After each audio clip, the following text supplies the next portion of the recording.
Quiero leerles un texto que está en el capítulo 1 de Jeremías. Seguramente va a ser una historia conocida para unos cuantos de ustedes. Jeremías, el profeta, cuenta que la palabra del Señor vino a mí y me dijo: antes de que yo te formara en el vientre te conocí. Antes de que nacieras te santifiqué y te presenté ante las naciones como mi profeta. Yo dije: ay Señor, date cuenta que no sé hablar, no soy más que un muchachito. Pero el Señor me dijo: no digas que solo eres un muchachito, porque harás todo lo que yo te mande hacer y dirás todo lo que te ordene que digas. No temas delante de nadie, porque yo estoy contigo y te pondré a salvo. Palabra del Señor. Y el Señor extendió su mano, me tocó la boca y me dijo: yo, el Señor, he puesto mis palabras en tu boca. Date cuenta que este día te he puesto sobre naciones y reinos, para que arranques y destruyas, para que arruines y derribes, para que construyas y plantes.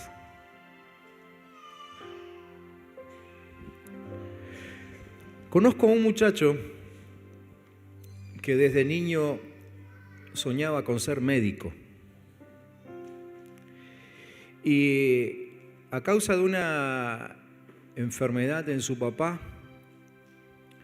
aprendió de muy pequeño a lidiar con el dolor, inclusive a preparar la medicación para aplicarle a su papá. Y esa experiencia iba despertando en ese muchacho una pasión cada vez mayor por la medicina. Tan seguro estaba de que iba a ser médico que cuando terminó la escuela lo becó para que vaya a la universidad.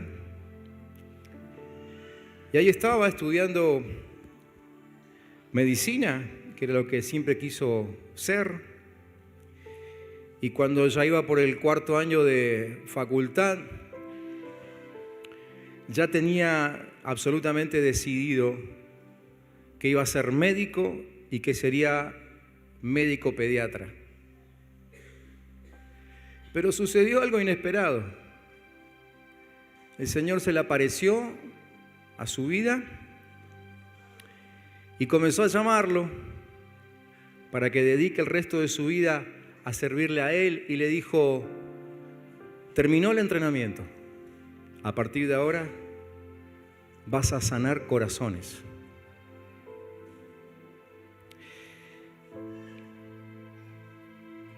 Lo primero que te leí es la historia de Jeremías, el profeta. Lo segundo que te conté es mi historia personal. ¿Nunca te pasó que querías una vida normal? Pensabas simplemente en estudiar, casarte, tener hijos, trabajar. Y de pronto se te apareció el Señor y te cambió los planes. A Jeremías le cambió los planes. A mí me cambió los planes. Jeremías, en ese primer capítulo, que no les leí completo, pero ustedes pueden después, si quieren, contar, un capítulo que tiene solo 19 versículos, en 9 ocasiones Jeremías dice que Dios le habló.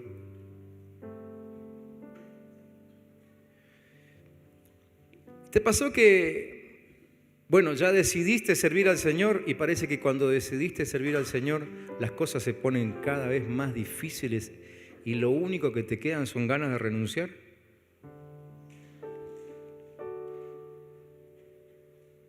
A mí me pasó, fue mi segundo quebrantamiento.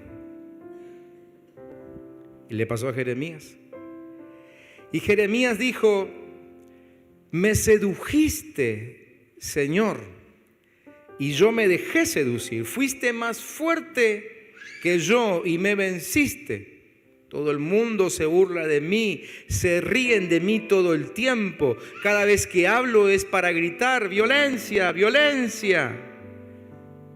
Por eso la palabra del Señor no deja de ser para mí un oprobio y una burla. Si digo, no me acordaré más de Él, ni hablaré más en su nombre, entonces su palabra en mi interior se vuelve un fuego ardiente que me cala hasta los huesos. He hecho todo lo posible por contenerla, pero ya no puedo más. ¿Te pasó? ¿Que quisiste abandonar, pero no pudiste? ¿Cuántas veces dijiste no voy más?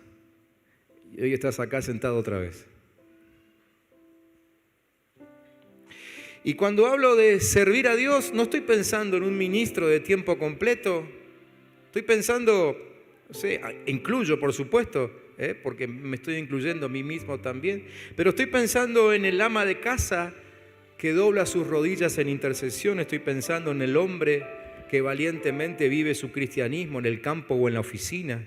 Estoy pensando en el estudiante que vive fielmente para Cristo en su colegio o en la universidad, ahí donde están esas corrientes ideológicas adversas. Estoy pensando en el cristiano pobre, estoy pensando en el cristiano rico, estoy pensando en el que estudió, estoy pensando en el que vive en los barrios marginados, estoy pensando en el que vive en las grandes residencias. Estoy pensando en el cristiano que recorre los pasillos de las casas de gobierno. Estoy pensando en el que está preso en una cárcel. Estoy pensando en el que sirve en el ejército, en la marina o el que vende de puerta en puerta. A cualquiera le puede pasar, a todos nosotros nos puede pasar que en un momento se nos aparezca Dios y nos cambie los planes. De hecho, por si no te diste cuenta, el Señor está tratando de seducirte, como lo hizo con Jeremías, para que le sirvas. Está tratando. Y la seducción de Dios consiste en caminar bajo la unción de su presencia, que es lo que llegó a suceder con Jeremías. Esa es su seducción. Y por eso es que la seducción de Dios se hace imposible de contener. ¿Quién no quisiera, una vez que lo probó, seguir toda su vida caminando bajo la unción de su presencia? Jeremías lo intentó evidentemente, como tantos otros en la Biblia, pero se dieron cuenta de que no había nada, absolutamente nada, como caminar bajo la presencia, bajo la unción de la presencia de Dios. ¿Se acuerdan de Job? ¿Se acuerdan? Cuando después de toda su tremenda tribulación, y si leyeron algo de Job o escucharon algo de él, sabrán que Job fue un personaje que perdió todo lo que tenía.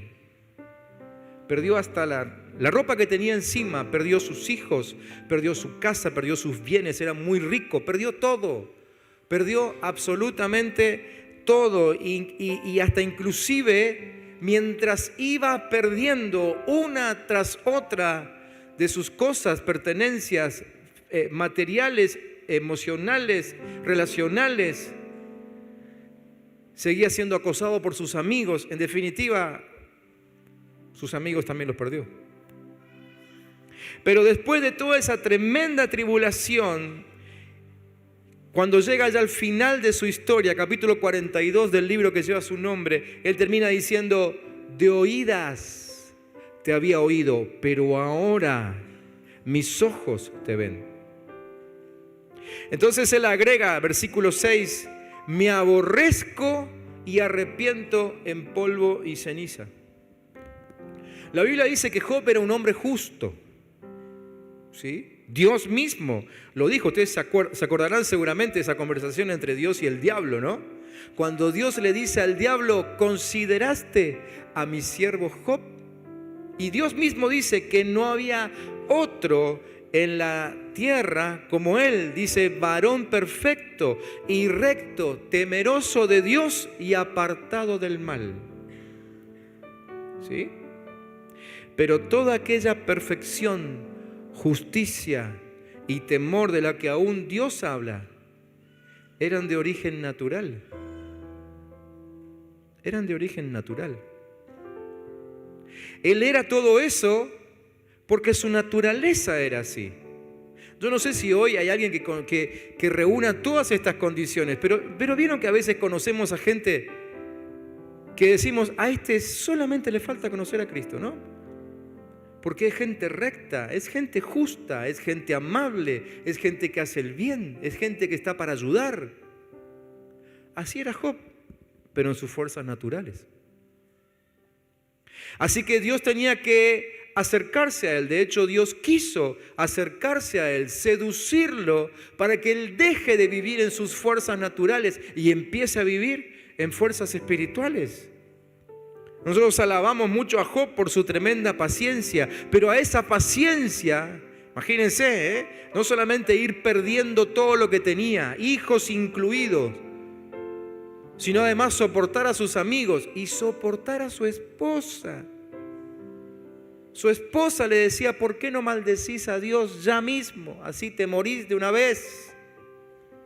Debe haber sido horrible estar viviendo al lado de Job, que además de quejarse, o mejor dicho, además de que le pasara todo lo que le pasaba, también estaba enfermo, ¿sí? Físicamente enfermo, ¿sí?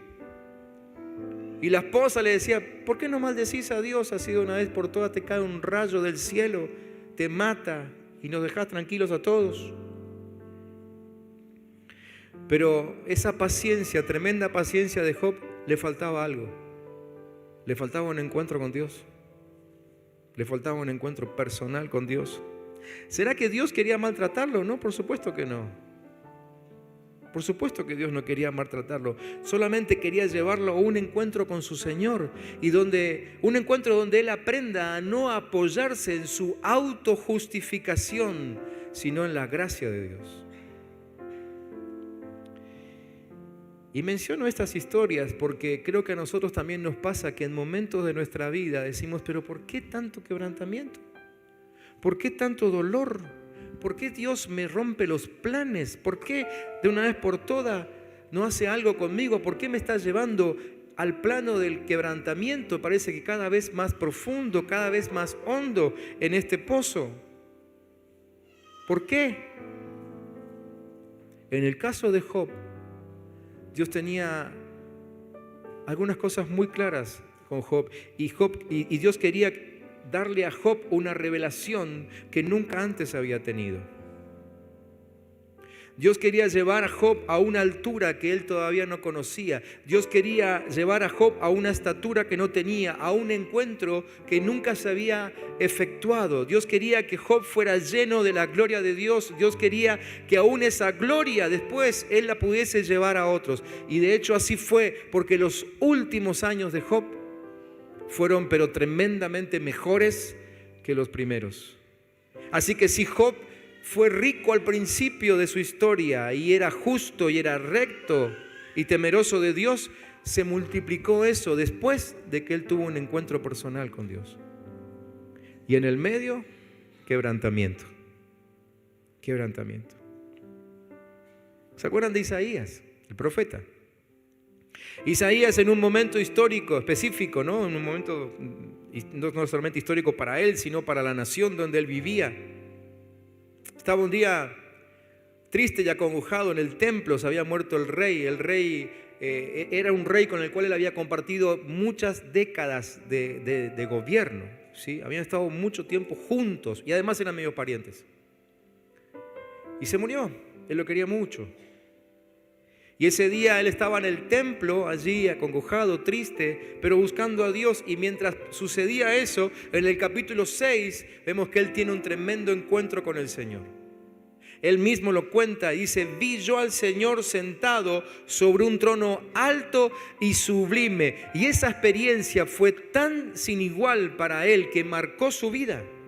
Marcó su vida. Isaías nunca volvió a ser el mismo. Miren que ya habían pasado muchos años de ministerio. Isaías ya no era un profeta novato, ya había sido profeta durante varias décadas. Y ahora, después de esta tremenda experiencia, su vida es totalmente transformada y él comienza a vivir bajo la unción de la presencia de Dios.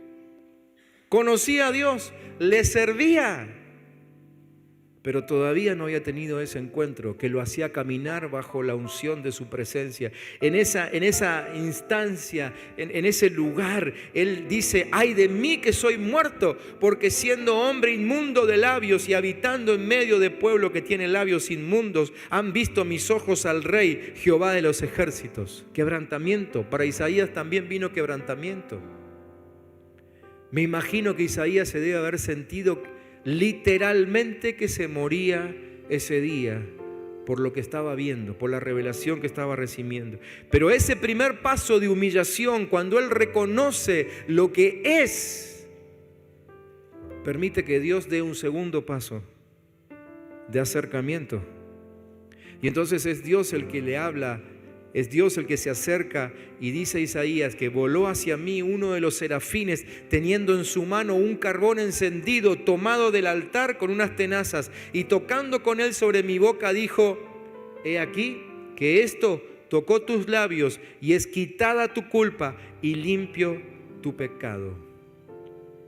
Isaías descubrió ese día que no hay nada que se compare a vivir bajo la unción de la presencia de Dios, y esa experiencia lo llevó a él a desarrollar una vida, una disposición de vida totalmente diferente, a tal punto que él dice: heme aquí, envíame a mí.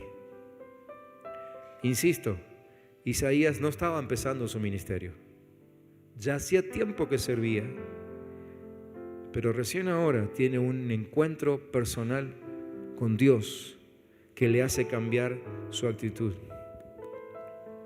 Vuelvo a Jeremías. Jeremías oye a Dios y reacciona y dice: ah, Señor Jehová, y aquí no sé hablar porque soy niño.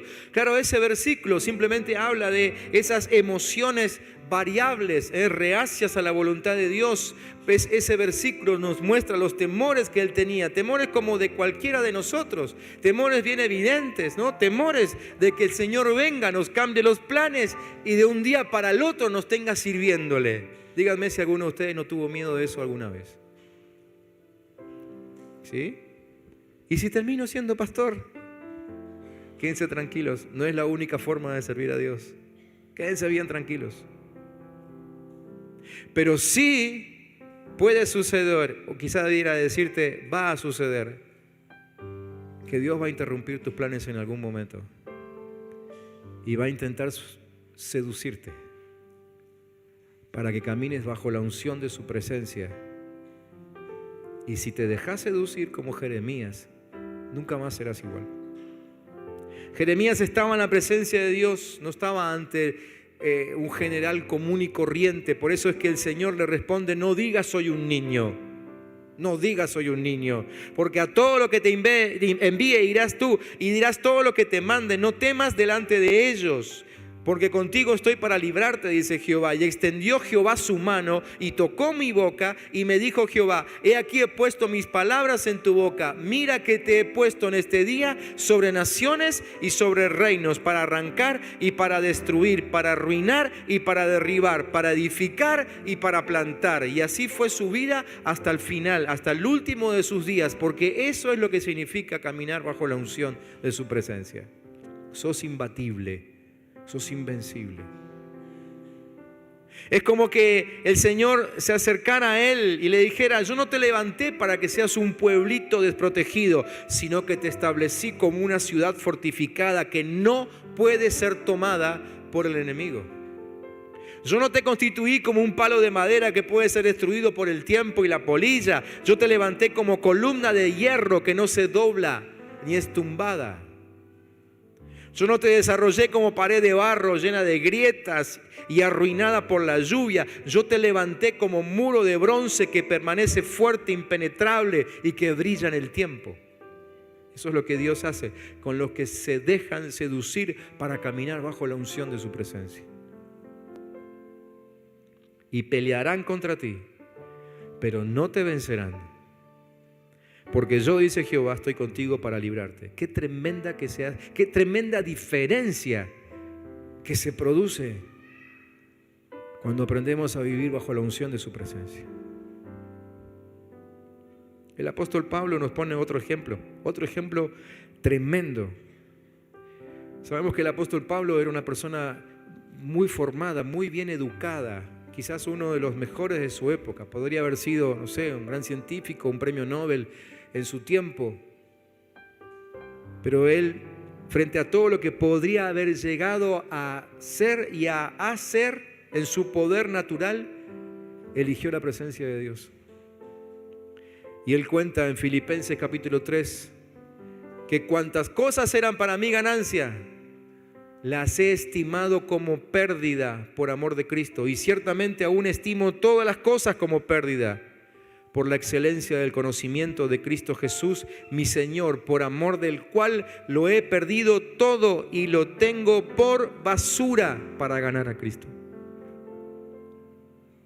Y uno preguntaría, pero Pablo, ¿vos no conociste a Cristo el día que te convertiste?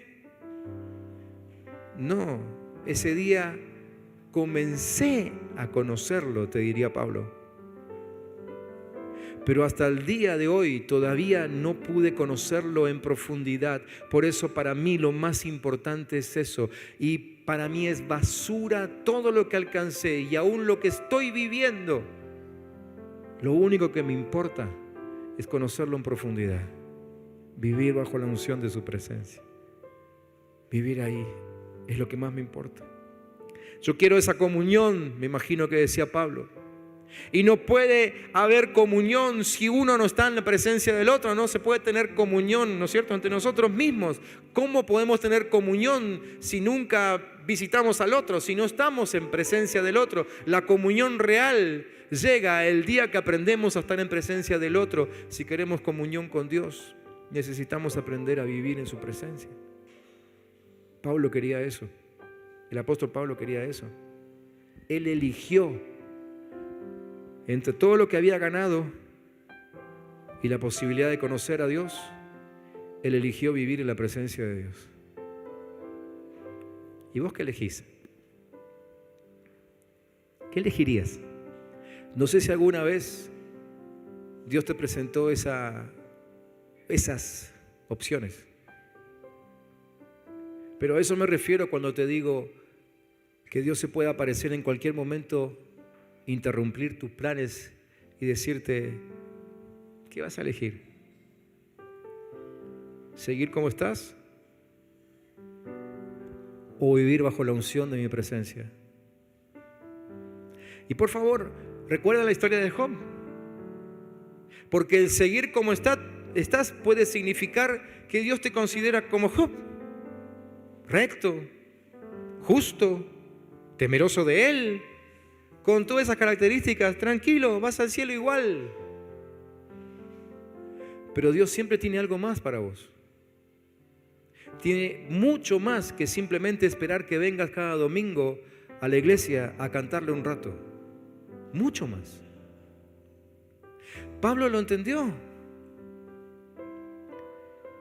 Y él dijo, yo elijo buscar más de su presencia. Elijo vivir bajo la unción de su presencia. Claro, la gran pregunta ahora es cómo entramos ahí, ¿no? Porque quizá ya el Espíritu Santo empezó a seducirte. Y ya empezaste a sentir un cosquilleo allá adentro, y estás, bueno, la verdad que yo también, si me preguntan así, y yo también elijo vivir en la presencia de Dios, muy bien, la gran pregunta es cómo se entra. Y lo que te mete ahí es la adoración. La adoración te mete en su presencia. Por eso la adoración es tan importante.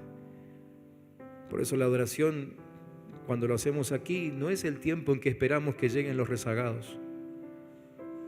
La adoración es lo que va abriendo el camino para que nos metamos justo en su presencia, y aquellos que son de los que les gusta adorar y que están temprano y vienen y cantan desde la primera hasta la última canción, yo creo que son los que están en primera fila a la hora en que el Señor empieza a repartir su unción. La adoración te mete ahí. Ahí estaba cada uno de los que te mencioné cuando Dios les habló.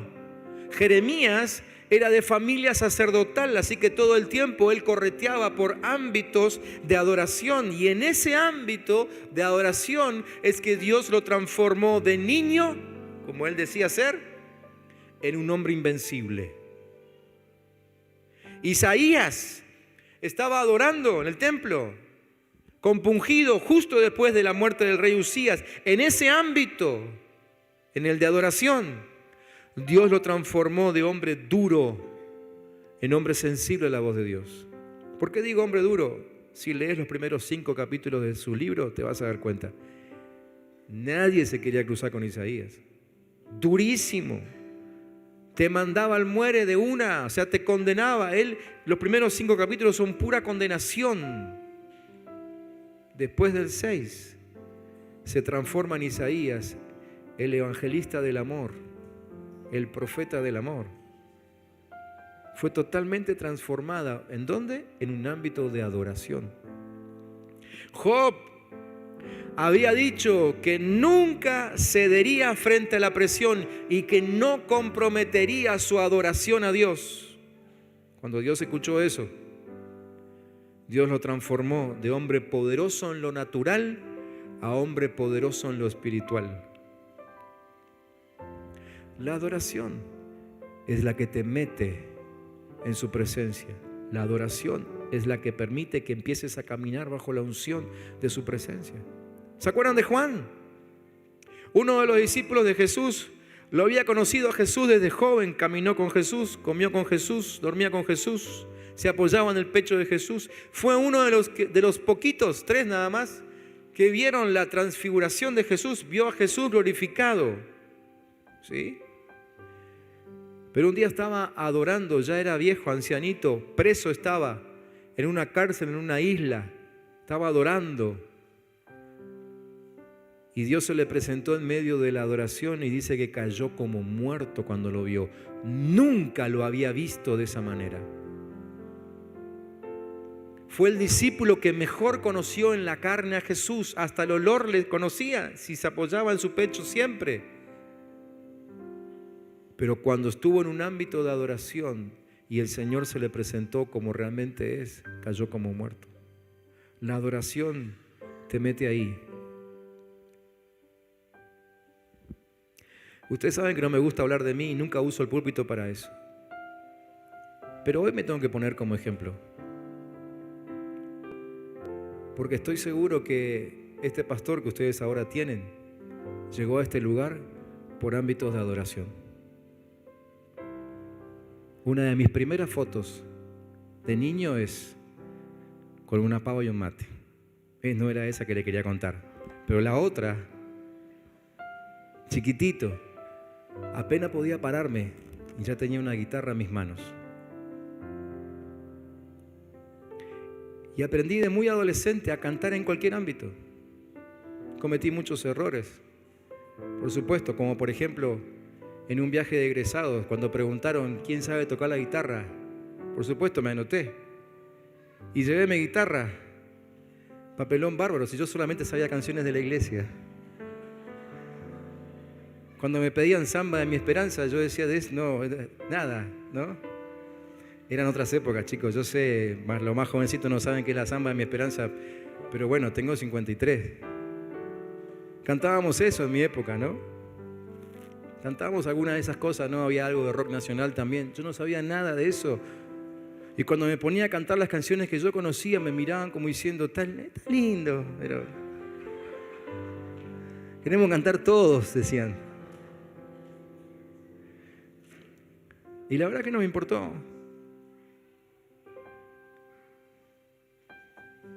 El ámbito de adoración es el que te permite caminar en su presencia y hace que el cambio de planes que Dios va a producir en tu vida, pero sea absolutamente agradable, aceptable y esperable.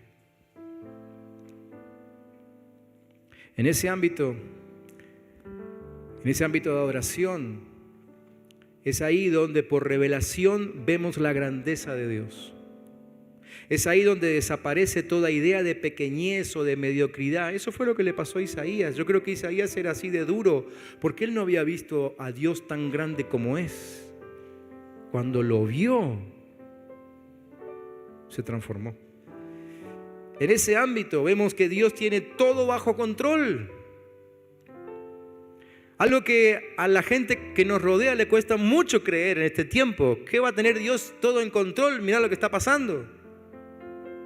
Pero en ese ámbito, y solo en ese ámbito, es cuando nos damos cuenta que Dios tiene todo bajo control. Fuera de ese ámbito nos parece que está todo fuera de control. En ese ámbito es que Giezi, el siervo de Eliseo, se dio cuenta que Dios tiene todo bajo control. Un día sale de su casa y estaba rodeado por el ejército enemigo, se desesperó, pero llegó Eliseo, que vivía en ámbitos de adoración, y le dijo, tranquilo, y pidió al Señor, Señor, mostrale lo que estoy viendo yo. Y automáticamente sus ojos empezaron a ver como un ejército mucho mayor, pero de ángeles, rodeaba a sus enemigos. Es en esos ámbitos en donde podés ver que Dios tiene todo en control. Fuera de ese ámbito vas a estar desesperado siempre, aunque creas en Dios. Es allí donde nuestro vocabulario cambia. ¿Cuántos de ustedes, no le voy a hacer levantar la mano, pero cuántos de ustedes han querido que su vocabulario cambie? Y no cambia. ¿No? Y no cambia. Pero es ahí donde nuestro vocabulario cambia. ¿Por qué? Porque la Biblia es muy clara cuando dice que de la abundancia del corazón, ¿cómo sigue? Habla la boca. Entonces la boca habla simplemente de lo que tenés en tu corazón. Ahora, hay algo súper interesante. Proverbios capítulo 4, lo pueden leer después. Proverbios 4 enseña que todo llega al corazón a través de los ojos y los oídos. Entonces, cuando vivimos en ámbitos de adoración, cuando vivís en su presencia, ¿qué es lo que ven tus ojos? ¿Y qué es lo que oyen tus oídos? ¿Ves ángeles trabajando? ¿Ves a Dios trabajando? ¿Escuchás cómo se generan historias? ¿Escuchás cómo se generan vidas, llamamientos, dones, ministerios, ciudades, países, naciones? Entonces tu corazón se va llenando de lo que estás viendo en ámbitos celestiales, y cuando hables no hay forma de que hables muerte, solamente hablas vida. Proverbios 18. ¿Cuántos entendieron? ¿Querés cambiar tu forma de hablar? Genera ámbitos de adoración. Papás, ¿quieren que sus hijos hablen diferente a lo que hablan los compañeritos de sus hijos? ¿Te escandaliza que ellos lleguen a hablar un día como hablan los compañeritos? Preocúpate de que en tu casa haya un constante ámbito de adoración. Comenzá con lo más sencillo. Fíjate qué tipo de música se va a escuchar. Sacá la que no glorifica a Dios. Sacá esa que habla tanto de infidelidad y de que me dejaste y que te fuiste y que sos el segundo, el quinto, el décimo. Sacá eso. Arrancar el día con canciones de adoración. O si te gusta arrancar el día con toda la polenta, hay tanta música de alabanza al Señor que está excelente, ¿sí? Empiecen así y generen ámbitos de adoración. Provocan que en su casa siempre haya un ámbito de adoración. Lo que va entrando por esos oídos, los oídos de sus hijos, va a su corazón. Ellos no van a poder hablar muerte nunca. Así es como se cambian los ambientes en casa. En esos ámbitos de adoración es donde se suplanta la imagen falsa de Dios por imágenes verdaderas, reales, actuales. Entrar en adoración para vivir bajo la unción de su presencia es incomparable. Lo mejor que te puede pasar. Es lo mejor que te puede pasar. ¿Se acuerdan de David cuando quiso llevar el arca del pacto? La había recuperado, ¿se acuerdan? Los filisteos la habían robado. Pero bueno, cuando el arca estuvo entre los filisteos hizo un lío importante. Se morían ellos solos sin que David tenga que pelear, así que lo quisieron devolver. Y David dijo, vamos a llevarlo a Jerusalén, porque ahí tendría que haber estado siempre. Bueno, él comete algunos errores, ustedes saben la historia, no viene al caso eso ahora. La cuestión es que el arca no va enseguida a Jerusalén, sino que se queda en la casa de Obed-Edom. Obed-Edom, el arca simboliza la presencia de Dios. La casa de Obed-Edom fue transformada literalmente en cuestión de minutos. En solo 3 meses que estuvo el arca en la casa de Obed-Edom, es increíble cómo esa familia fue bendecida. Tremendo. Hubo liberación, salud, restauración, prosperidad. Tremendo lo que pasó en la casa de Obed-Edom con solo haber estado allí 3 meses. Él se dio cuenta que la presencia de Dios no maldice, sino que bendice. Digo esto a propósito porque como en aquel tiempo, hoy todavía muchos piensan que la presencia de Dios te mata, te destruye, te humilla, te quita lo que sos, lo que planeaste, pero en realidad la presencia de Dios solo puede bendecirte, no puede hacer otra cosa. Te bendice, y eso que Obed ni siquiera lo había pedido, pero por el solo hecho de tener presencia de Dios en su casa, vino todo esto. En 3 meses Obed-Edom se hizo famoso en toda la nación, simplemente porque en su casa estaba la presencia de Dios.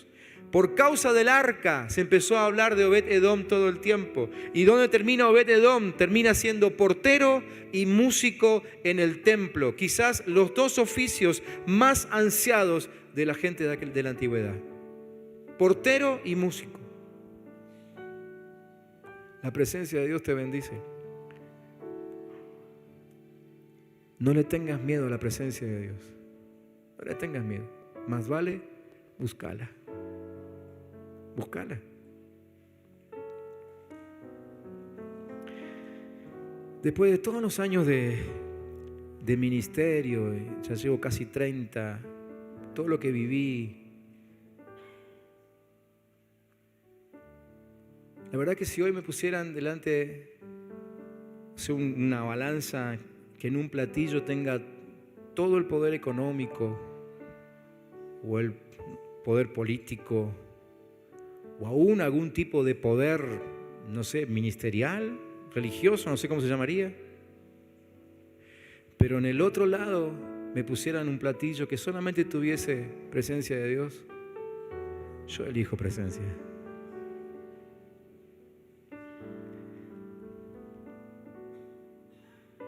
Yo elijo presencia de Dios, me quedo con la presencia de Dios. He elegido no estar en algunas fiestas por mantenerme en la presencia de Dios.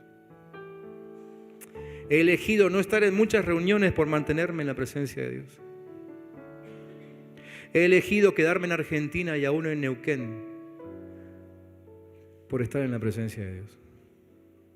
Elijo la presencia. No me sacan eso. ¿Vos qué vas a elegir? ¿Qué vas a elegir? Yo creo que algunos que están aquí, mientras escribía este mensaje,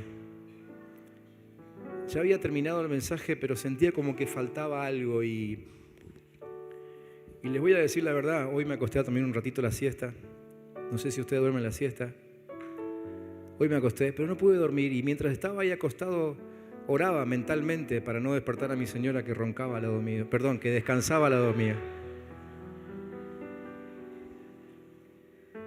Sí, las pastoras también duermen la siesta. Y decía, Señor, ¿qué falta? ¿Qué falta? ¿Qué falta? ¿Qué falta? Así que me levanté y agarré otra vez los apuntes y entonces terminé entendiendo esto, que creo que algunos aquí de la iglesia, probablemente de los que están presentes en este momento, o no sé, quizás algunos de los que ven el video, están frente a grandes decisiones de tipo económicas, quizás por algún negocio que están a punto de hacer, decisiones familiares, decisiones de relación. Creo, el Señor me mostraba esto, como que algunos tienen que tomar alguna decisión respecto de algunas relaciones. No entendí bien eso, pero tampoco pregunté. Vieron que el que menos pregunta, menos se compromete.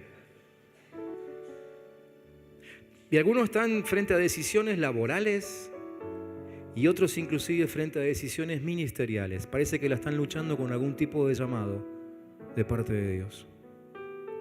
Y muchas de esas decisiones, vengo a decirles esto de parte de Dios, muchas de esas decisiones los pueden ubicar en la vereda de enfrente, es decir, fuera de la presencia de Dios. Por eso, hoy quiero preguntarte, ¿qué vas a elegir? Quizás darle una vuelta de rosca a esa decisión que tenés que tomar y ponerte este otro plato delante tuyo, el plato de la unción de la presencia de Dios. Quizás el negocio es muy bueno, quizás la relación es ambiciosa, quizás, pero en el otro lado está el vivir bajo la unción de la presencia de Dios. ¿Qué vas a elegir? Los que están en esta encrucijada, quizás hoy quieran decidir, como decidió Jeremías, que dijo: yo me dejé seducir. O quizás puedan elegir como Isaías, que dijo: heme aquí, envíame a mí. O quizás prefieran elegir como Pablo, que dijo: yo considero todo basura. Lo único que quiero es vivir siempre bajo la unción de la presencia de Dios. ¿Qué vas a elegir? ¿Qué vas a elegir? Te puedo pedir que cierres los ojos un momentito, solo para que puedas elegir. Yo soy de los que creen que a la palabra hay que responder. Que no venimos a una reunión y nada más, sino que no es que Dios dijo: bueno, a ver, ¿qué le doy a esta gente hoy ya que vinieron al culto? No, no. Desde quién sabe cuándo Dios ya estaba esperando decirte esto. Y si Dios planeó decirte esto, hay que responder. Hay que elegir. ¿Qué vas a elegir? Seguir como estás, puede ser que sigas bien. No quiero asustarte, tranquilo, tranquila. Puede ser que te vaya bien el resto de la vida. Yo pienso que a Job le podría haber ido bien el resto de la vida, y aún leyendo lo que leí en su historia, después de todo lo que le pasó, yo creo que él se hubiese recuperado. Le podría haber ido bien. Pero Dios tenía un plan mayor con él. Dios se le quería revelar para que él lo conozca de otra manera, y el poder de Dios empieza a manifestarse en Job. Que no solamente se manifieste el poder de Job, sino que se manifieste el poder de Dios en Job. ¿Qué vas a elegir? ¿Vamos un paso más allá? ¿Cuántos quieren un paso más adentro? Yo quisiera esta noche preguntar y pedir que aquellos que quieran vivir bajo la unción de su presencia se puedan poner de pie. Quizás alguno ya está sintiendo que Dios viene interrumpiendo planes hace tiempo. Quizá no habías entendido, quizá no estabas entendiendo lo que te estaba pasando. Quizás simplemente lo entendiste o te pareció que bueno, son cosas de la vida. Justo me está pasando esto, justo, ¿no? Como Job. A lo mejor los primeros días Job dijo: y bueno, justo me tocó a mí perder todo mi ganado. Justo me tocó a mí perder todo el trigo. Justo me tocó a mí que se me quemen todos los depósitos. Justo me tocó a mí que se me mueran todos los hijos. Justo me tocó a mí que me agarre esta enfermedad. Justo. Hasta que un día entendió, dijo: no. Dios me está queriendo decir algo. Isaías se dio cuenta que Dios le quería decir algo. Después de 9 veces, Jeremías se dio cuenta de que Dios le quería decir algo. Cuando Pablo iba camino a Damasco a seguir liquidando cristianos y se le apareció Dios, se dio cuenta de que le quería decir algo. Juan en sus 80 y pico de años, preso ya, se dio cuenta de que Dios todavía le quería decir algo y todavía lo quería usar. No sé cuánto más vivió Juan, pero Dios todavía lo usó para escribir todo el Apocalipsis y que nosotros hoy podamos entender cómo va a ser nuestra vida allí con el Señor. Dios te está queriendo decir algo. Si estás atravesando un dolor, un quebrantamiento, no sé qué puede ser que estés atravesando. Quizá no te estás sintiendo bien. ¿Por qué esta noche no le preguntás, Señor, ¿será que me querés decir algo? ¿Será que me estás queriendo hablar?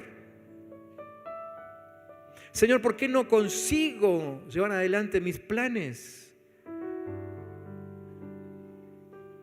No es grato que te cambien los planes, ¿no? Y te lo digo por experiencia y sobre todo cuando sos tan estructurado como lo soy yo, que tenía mi vida planeada. Pero puedo decirte que no hay nada mejor que caminar bajo la unción de su presencia. ¿Cuántos quieren caminar bajo la unción de su presencia? Como te dije, creo que hay que responder a la palabra.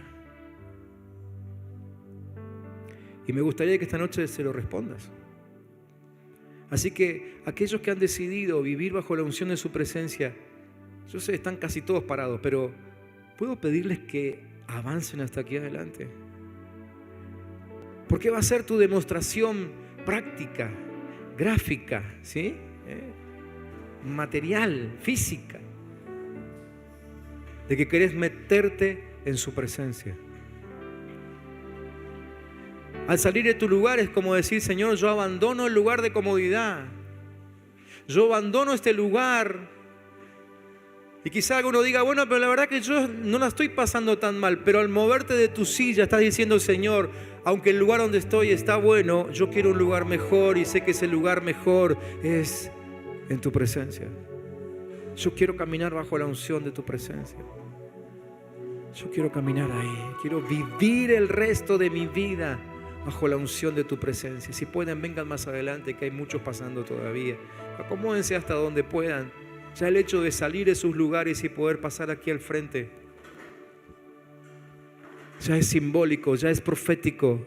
Estás anunciando al infierno que no pensás quedarte en tu lugar de comodidad, pero también le estás avisando a tu alma y a tu cuerpo que a partir de ahora comienza un nuevo tiempo, que hay que moverse, que hay que agilizar los tiempos, porque ahora comienza un nuevo caminar bajo la unción de su presencia. Sí, Señor, sí, Señor. Espíritu Santo de Dios, Espíritu Santo de Dios, pido que empieces a ministrar aquí, que empieces a ministrar. Enseguida vamos a orar juntos enseguida. Yo quiero ayudarte con una oración, pero por favor, hacé lo que te dije recién. Empezá a meterte en su presencia a través de la adoración. No es un invento mío, lo dice la Biblia, Salmo 100, y vos lo sabés bien, que entramos a su presencia con acción de gracias. Empezá adorando, empezá alabando, empezá levantando tu voz ahí, reconociendo la grandeza de Dios a pesar de lo que estés viviendo. Si estás bien, es porque Dios fue bueno con vos. Si estás mal, Dios sigue siendo bueno. Métete en su presencia a través de la adoración. Métete ahí y decidí con tu adoración, con tu canto, con tu oración, con tus manos levantadas, que vas a vivir el resto de tu vida en su presencia. Que estés donde estés, estés en tu casa o en la calle o en el templo, o estés en la cama de un hospital, o estés jugando el partido de tu vida, pero nunca te vas a salir de debajo de su presencia. Estés en ámbitos de poder, o estés quizá viviendo una vida común y corriente, pero te vas a mantener en la presencia de Dios. Tengas un gran reconocimiento de los hombres o no tengas nada, quizá no te conoce nadie en el barrio, pero te vas a mantener viviendo bajo la presencia de Dios. Decirle, Señor, yo voy a vivir ahí. Yo voy a vivir ahí, bajo la unción de tu presencia, bajo la unción de tu presencia. Vamos a responder al Señor. Va a aparecer ahora en la pantalla una oración. Esta oración es parte de lo que escribí hoy, después de la siesta. Creo que es una oración que el Señor quiere que oremos hoy. Así que espero que la puedas ver. Pero si por alguna razón no podés leerla, escuchá con atención y decía amén cada vez que te parezca que una frase expresa lo que desea tu corazón. Pero vamos a orar esta oración con todas nuestras fuerzas, con todo nuestro corazón. Y que realmente todo el mundo en el cielo se entere de que queremos vivir en la presencia del Padre. Amén. ¿Estamos listos? Vamos juntos. Padre celestial, hoy elijo estar en tu presencia. En el nombre de Jesús, desecho el placer de lo personal. Renuncio a la satisfacción lograda por mis fuerzas naturales. Hoy declaro que prefiero vivir bajo la unción de tu presencia. Vivir en un ámbito de constante revelación, vivir con mis ojos y oídos atentos al mover del cielo. Pido al Espíritu Santo que no deje de hablarme, que no deje de seducirme, que me atraiga con sus cuerdas de amor, que me sostenga fuerte para nunca apartarme de tu presencia. Yo consagro mi vida para servirte donde esté y como sea. Hoy me dispongo a mostrar la gloria de Dios en mis acciones, en mis palabras y aún en mis pensamientos. Y habiéndome consagrado a Cristo Jesús, yo ahora recibo la visión y las fuerzas para la misión que el Padre dispuso para mí.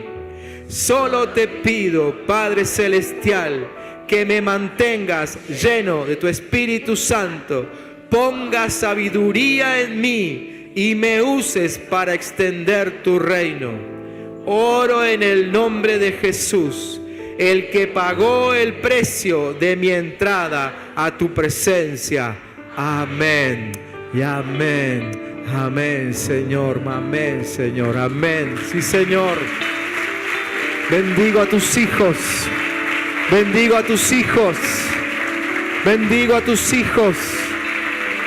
Sí, Señor. Bendigo a tus hijos en el nombre de Jesús. Al que le estaba yendo mal, Señor, que ahora, caminando en tu presencia, pueda entender su presente y su futuro.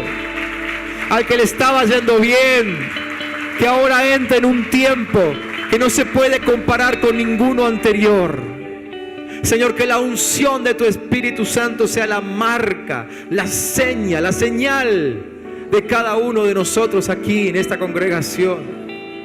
Padre, que vivir bajo la unción de tu presencia nos transforme en hombres y mujeres sabios, consagrados, valientes, que no le temen a nada, frente a los cuales el infierno retrocede.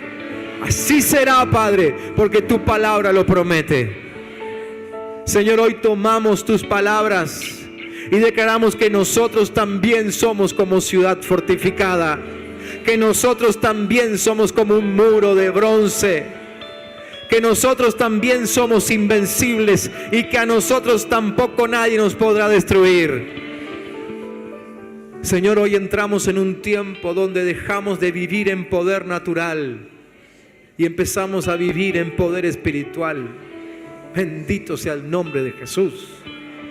Hoy, Señor, no importa si somos jóvenes o si somos ya viejos, pero hoy entendemos que si nuestro corazón sigue latiendo es porque todavía tienes algo para hacer. Hoy escuchamos tu voz. Quizás estuviste llamando durante mucho tiempo. Perdón por eso, pero aquí estamos, Padre. Aquí estamos. Y hoy decimos como Isaías: heme aquí, envíame a mí.